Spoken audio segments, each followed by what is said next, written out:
दिल्ली में पीएम आवास पर सीसीएस की बैठक खत्म हो चुकी है। करीब 20 मिनट तक हुई है सीसीएस की बैठक और 20 मिनट तक ये बैठक चली है। इस बैठक में महत्वपूर्ण विषयों पर चर्चा जो है वो हो चुकी है। 20 मिनट की ये बैठक चली है, इसके बाद अब ये बैठक खत्म हो चुकी है। अब अगला सिलसिला जो बैठक का देखा जाएगा वो सीसीपीए का देखा जाएगा, सीसीए का देखा जाएगा और इसी के साथ कैबिनेट की बैठक भी होगी जो कि बेहद महत्वपूर्ण है। और सीसीएस की बैठक अब खत्म, 20 मिनट तक चली है और अब सीसीएस के बाद सीसीपीए की बैठक होगी। उसके बाद यहाँ सीसीए की बैठक और साथ ही साथ कैबिनेट की बैठक होगी।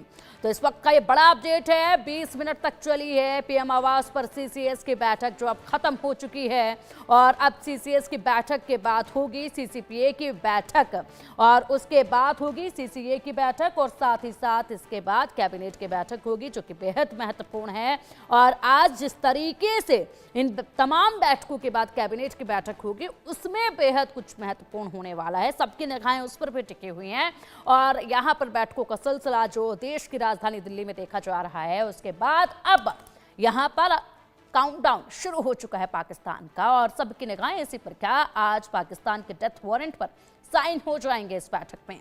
अब चलिए इसी पर चर्चा के लिए हमारे साथ हमारे खास मेहमान जुड़ चुके हैं, defence expert retired colonel Sanjeet Sirohi ji हमारे साथ है। सर बहुत स्वागत है आपका इंडिया न्यूज पर। और पाकिस्तान से वरिष्ठ पत्रकार हुसैन जावेद जी हमारे साथ है। जावेद साहब बहुत स्वागत है आपका भी इंडिया न्यूज पर। सबसे पहले संजीत सर, मैं आप ही से जानना चाहूंगी, जिस तरीके से बैठकों का सिलसिला आज दिल्ली में देखा जा रहा है, सीसीएस की बैठक जो है वो 20 मिनट तक चली है, खत्म हो चुकी है। सीसीपीए की बैठक अब शुरू होने जा रही है, उसके बाद कैबिनेट की भी महत्वपूर्ण बैठक होगी। आज की बैठकें बेहद खास, पाकिस्तान को लेकर बड़ा दिन आज का दिल्ली में और इसी के साथ यहाँ पर रणनीति के साथ क्या लगता है आपको कि आज क्या वाकई में पाकिस्तान के डेथ वारंट पर साइन हो जाएंगे दिल्ली में? पहले तो पिंकी जी मैं आपका धन्यवाद देता हूं, आपने मुझे अपने चैनल पे बुलाया और एक बहुत अहम डिस्कशन के लिए। और दूसरा, मैं अपने साथी के वो जावेद साहब को जो आदाब बोलता हूं, उनके साथ पहले भी कई दफ़े मैं आया हूं, तो मुझे लगता है कि हमारा डिस्कशन बहुत अच्छा होगा। देखिए, ये जो सिलसिला चल रहा है, आपको ध्यान हो जब 22 अप्रैल को दहशतगर्दों ने पहलगाम में इनोसेंट लोगों को मारा था, उसके बाद 23 तारीख को कैबिनेट कमेटी ऑन सिक्योरिटी की बैठक हुई थी और उस बैठक में मोदी साहब ने सब अपने जो ये खास मिनिस्टर हैं, जिसमें आपके डिफेंस मिनिस्टर हैं, होम मिनिस्टर हैं, फाइनेंस मिनिस्टर हैं, एक्सटर्नल अफेयर्स मिनिस्ट्री और हो सकता है कि national security adviser Ajit Doval साहब भी हो, उस समय उन्होंने जो है हालात का वो लिया था कि हालात कैसे हैं। और उसके बाद मुझे लगता है उन्होंने सब मिनिस्टर्स को होमवर्क दिया था, जैसे क्लास में टीचर बच्चों को होमवर्क देती है कि आप एक हफ्ते बाद। संजीत जी सर, मैं बड़े ही माफी के साथ चाहूंगी कि बस 5 सेकंड का समय हमें दीजिए, उसके बाद इस चर्चा को हम आगे बढ़ाएंगे।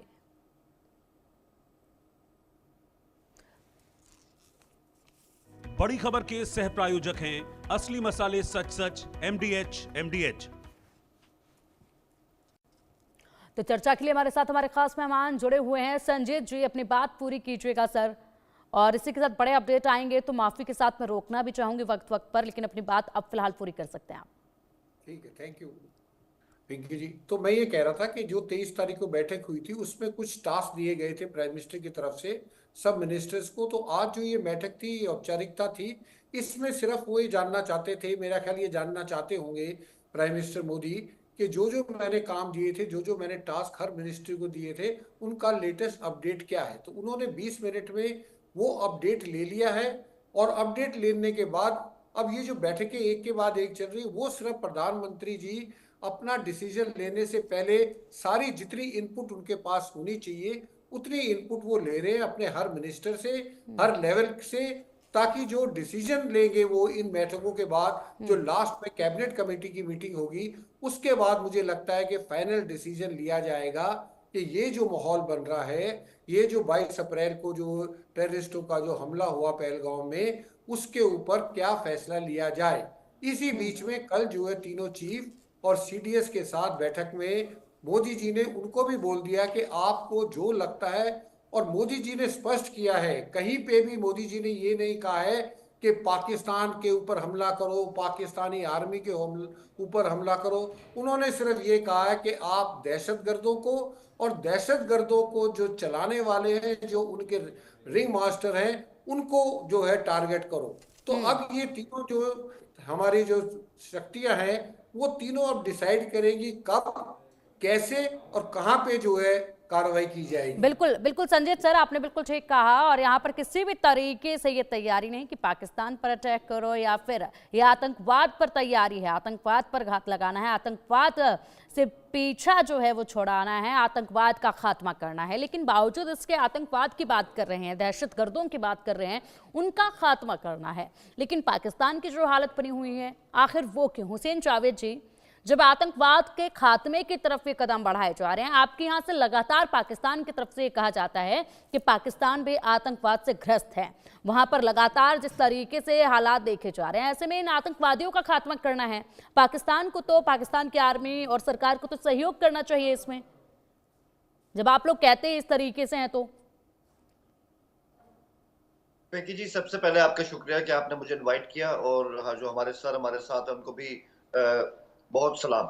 मैं इसमें यही कहूंगा, इस वक्त हालात जो है वो बहुत ज्यादा गंभीर हो चुके हैं, और ऑब्वियसली जैसे आपने अपने शो को स्टार्ट किया कि हाईली, मतलब एक बहुत हाई लेवल सिक्योरिटी मीटिंग जो है वो अभी इंडिया में खत्म हुई है, और उसकी रोशनी में इकदाम इस तरह लिए जाएंगे, और आप यहाँ पर दहशतगर्दी को हाईलाइट कर रही हैं, तो ऑब्वियसली जो ऑप्टिक्स होते हैं और जो वर्डिंग्स होती है, इनकी बड़ी अहमियत होती है। तो जो मैं समझा हूँ आपकी बात से, और ये जो मीटिंग हुई है, जैसे भी आपने बताया, मुझे यही लग रहा है कि जिस तरह से पाकिस्तान का नाम इस्तेमाल नहीं किया और उसमें से सिर्फ आतंकवाद के ऊपर बात हो रही, तो मुझे ये फीलिंग आ रही है, आई मे बी रॉन्ग, लेकिन फिर भी आपसे शेयर करता हूँ कि कहीं ना कहीं जो स्ट्राइक हमने देखी थी बालाकोट टाइप, उस जैसा या उसके आसपास ऐसा ही कुछ है जो इंडिया शायद ऑप्शंस अपने एक्सप्लोर कर सकता है।